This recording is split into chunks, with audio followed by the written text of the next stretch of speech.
Now beat Luck 5 times in a row. This one appears to be extra sweet, being the Deflategate rematch. Skip, how much satisfaction will Brady take from this win? More than you? That's a good question, actually. I didn't know that was going to be the question. Yeah, I added.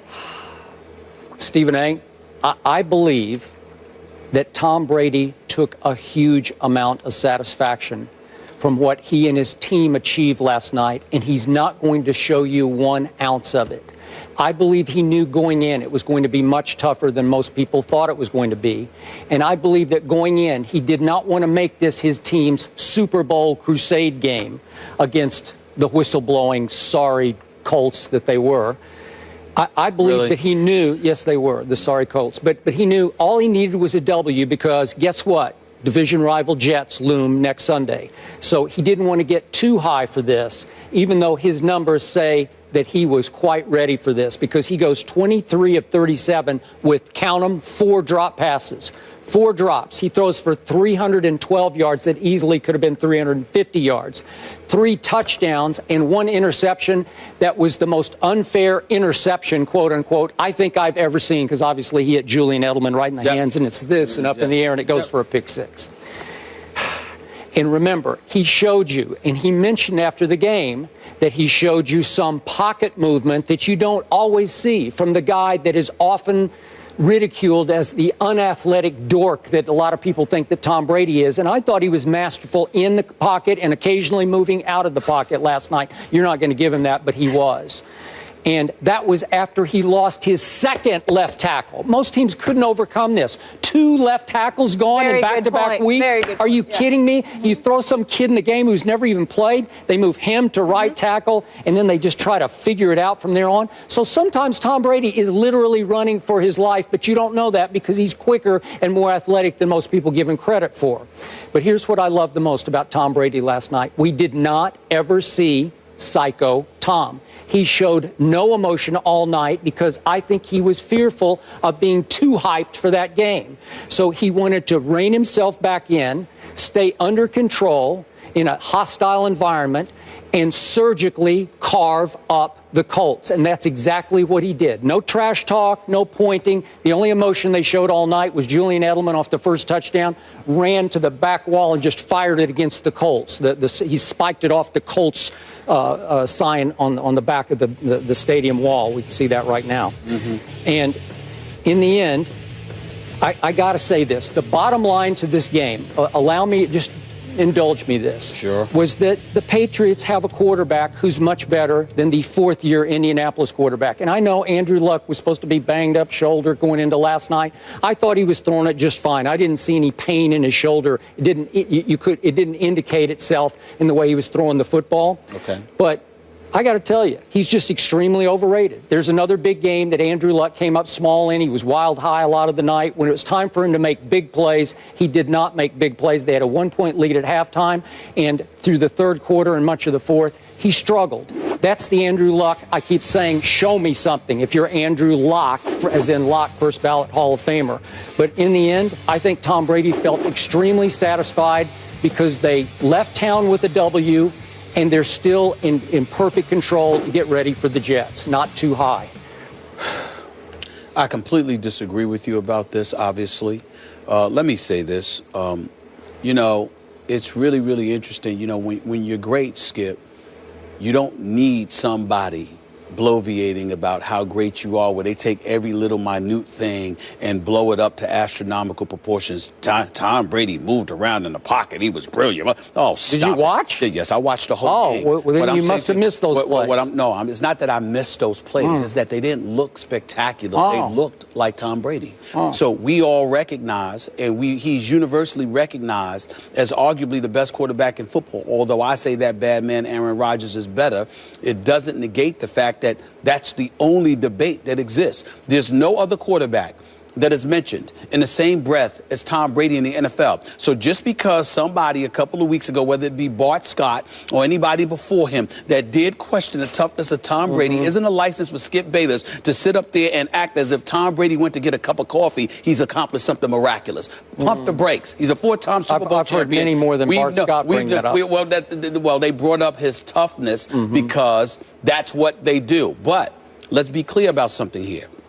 when you play the quarterback position, one would argue you're one of the toughest people there is because you're not hitting. You're standing back there completely vulnerable and to some degree exposed, and you're taking hits without inflicting punishment. So as far as I'm concerned, that would require a level of toughness, which obviously means that any quarterback, even the Jay Cutlers of the world, are tough. They need to sit up there and take some hits. So let's get that out the way. Now we get to Tom Brady and his level of satisfaction or lack thereof.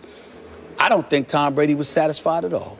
You think that he was incredibly satisfied, but he's not showing it. I don't think he was satisfied at all. I'm going to go along the lines of his daddy. You understand? Tom Brady's father, who talked about how he wanted his son to put up 60. Well, that doesn't mean his son wanted to put up 60. Really? Right? Really? You're going to sit up there with a straight face and say that? You're going to sit up there and say that Tom Brady didn't want to put up 60? Well, I don't know how realistic it was to put up 60. I'm not saying, we're not debating the realistic proportions of it all. What do you want to put up? Of course. You want to put up exactly. 80. Well, that's what his daddy said, all right? So don't refute that. That's obvious. He wanted his son to put up 60. Tom Brady probably wanted to do the same. I think that Tom Brady wanted to annihilate the Indianapolis Colts last night. I think the fact that the game was as competitive as it was a disappointment to Tom Brady. I think that Tom Brady wanted to do to Indy what they did to Buffalo over the first 3 quarters in week 2. I think it was that kind of momentum, of motivation that was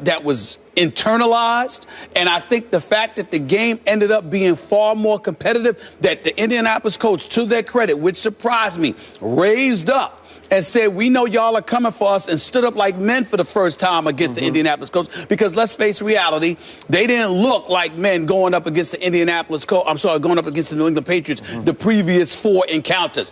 But they showed up like men last night and competed and fought. And their coach put them in a bad spot with that ridiculous fake punt call, which we've already debated. I think Tom Brady wanted to annihilate them. I think you could see it in his press conference after the game. You could? Well, I couldn't. That's what I felt. Well, you must be. That's what I felt. Mind reader. I look. Well, are you? No. Well, you look at people's and their body reactions. One minute you're a lip reading expert, another minute you're a body language expert. What did you see in his press conference? What I saw in a press conference was a guy frustrated. No, I didn't say that. I didn't say that. You don't. This is First Take. You're not allowed to put words in my mouth. I do think that that's for where myself. you're heading, though. No, I think that I saw Tom Brady standing up there last night, and I saw an individual that just wasn't thoroughly impressed. He walked away with the win. He's happy about that. They're undefeated. That's the bottom line.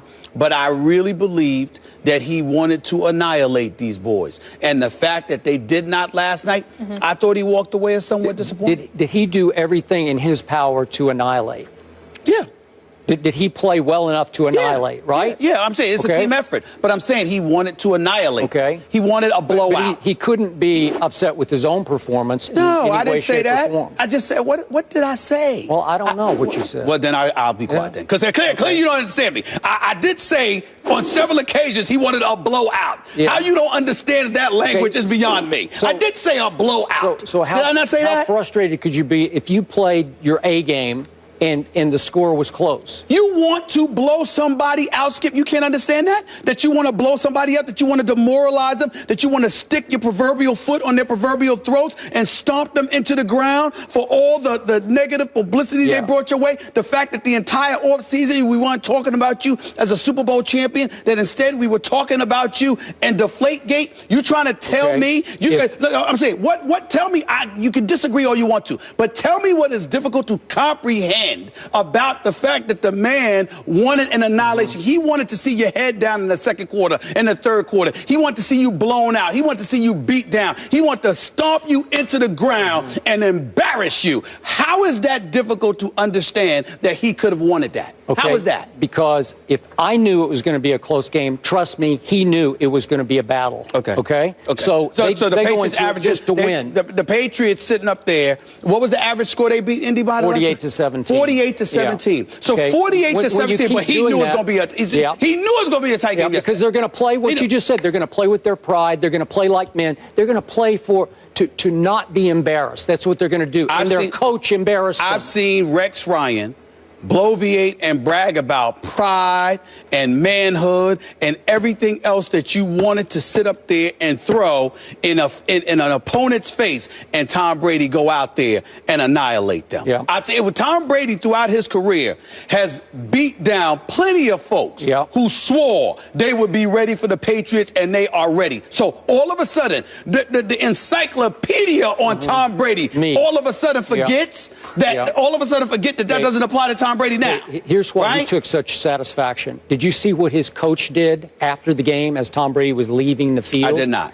Okay, for the first time that I can ever remember, maybe it's happened once before, but I don't know it, Bill Belichick went after Brady as he left the field to give him a quick hug. Well, he doesn't hug his quarterback on the field in front of the cameras unless it's a very special thing that has just happened. So he went and hugged him because he knew Tom Brady had done everything in Tom Brady's power to extract revenge on the Indianapolis Colts. And he did his part. He couldn't do any more. Their defense gave up some plays. They had this, they had that. They had the unlucky, they got some unlucky bounces on the pick six. But Tom Brady played a special football game without he's down to his third string left tackle, and you're not giving him any credit. I didn't say I didn't. First of all, I said nothing about not giving Tom Brady any credit, and I don't recall saying that Tom Brady didn't do his part. All I said was Tom Brady would have preferred a blowout. Okay. Tom Brady wanted, if you sit up there and you have a level of animosity towards a particular opponent for any reason, particularly in a physical sport that is football, if you have an opportunity to demoralize them, to beat them down, it is an opportunity that you would want to take. No one said anything about Tom Brady's performance. Nobody said anything about he didn't perform well enough. All I said was he would have preferred a blowout, and the fact that it didn't happen, he seemed a bit disappointed. We've seen him in post-game conferences where there's a little smirk, where he was laughing a little bit, where he was very comfortable, where he had demoralized folks. That didn't appear to be the case. I don't know the man, but that's what I saw. What you're missing is he is the leader of this football team, even more than Bill Belichick is the leader of this team. And he knows full well that you can't play your Super Bowl on some